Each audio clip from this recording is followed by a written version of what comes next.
Bonjour à tous, aujourd'hui on se retrouve pour une nouvelle vidéo, ça va être une trousse, mais cette fois ça va être une trousse un peu plus chic que les autres. Donc pour ça il va falloir un tissu un peu comme ça, c'est du Sky pour l'extérieur, et un tissu comme ceci, plus doux à l'intérieur, qui vont ensemble. Une fermeture éclair, une règle, des épingles, et bien sûr une machine à coudre ou un fil à aiguille, mais ça risque d'être un peu plus long. Donc on va couper deux morceaux de tissu avec le premier. 20 sur 25. Une fois que vous avez vos deux rectangles 20 sur 25, vous refaites pareil avec le deuxième tissu. Et voilà, on a nos 4 morceaux. Donc j'ai changé ce tissu là parce que j'aimais pas la matière de l'autre et que celui-là était plus simple à travailler. On va maintenant prendre un morceau de chaque tissu. Donc prendre d'abord celui qu'on veut mettre à l'extérieur et on va mettre la fermeture à l'envers. Et on va la mettre comme ça, qu'elle ne dépasse pas. Hop. Ensuite par-dessus on met l'autre morceau de tissu endroit contre endroit. Et en fait on va coudre avec un pied presseur spécial fermeture la fermeture avec les deux tissus, comme ça à l'intérieur. Donc ça, avec ça, avec ça. Hop. Le pied spécial fermeture c'est celui-ci. Je vous conseille d'épingler avant pour être sûr que je fasse pas de bêtises. Donc à l'intérieur normalement ça donne ça. Pour en fait se retrouver avec la fermeture entre les deux tissus, à l'intérieur et à l'extérieur. Puis après on fera pareil avec l'autre côté.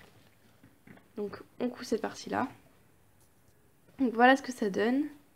Quand on ouvre, on a bien la fermeture entre les deux tissus.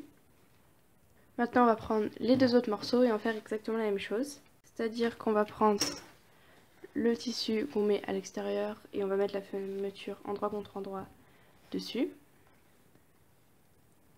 Et on recouvre avec le tissu. Donc voilà, pareil on épingle. Donc quand on ouvre et qu'on se remet à la fermeture, ça donnera ça en fait. Comme ça on pourra refermer comme ça après et ça donnera la trousse. Ensuite vous obtenez normalement ceci avec la fermeture au milieu qui est à chaque fois entre les deux couches de tissu. Hop, maintenant on va refermer la trousse. Donc on va la plier en deux, endroit contre endroit. Et on va refermer tout le tour.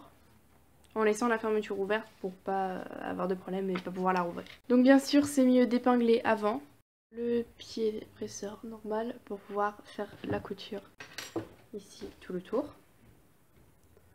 Ensuite vous enlevez toutes les épingles si vous n'avez pas tout enlevé au fur et à mesure et vous retournez pour vérifier que vous avez bien pris toutes les couches dans votre couture. Une fois que vous avez vérifié, vous pouvez découper le surplus qui ne nous sert pas à grand chose et qui va plus nous empêcher de la retourner qu'autre chose. Vous crantez également les deux coins du fond, vous faites une entaille perpendiculairement et vous pouvez retourner. En la tournant, moi je me suis rendu compte que je la trouvais un peu longue, un peu profonde, donc du coup je pense que je vais la raccourcir légèrement.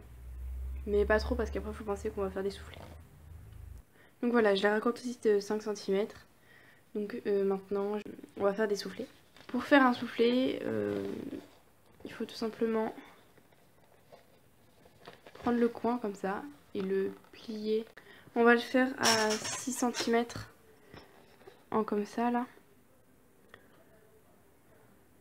Faut que ça fasse 6 de bord à bord. Et ensuite on fait une couture comme ça, perpendiculaire à la couture d'avant. Voilà, normalement vous obtenez deux coutures. Bon, moi j'en ai fait plusieurs parce que j'ai fait plusieurs tentatives. Mais c'est bien celle-ci et celle-ci.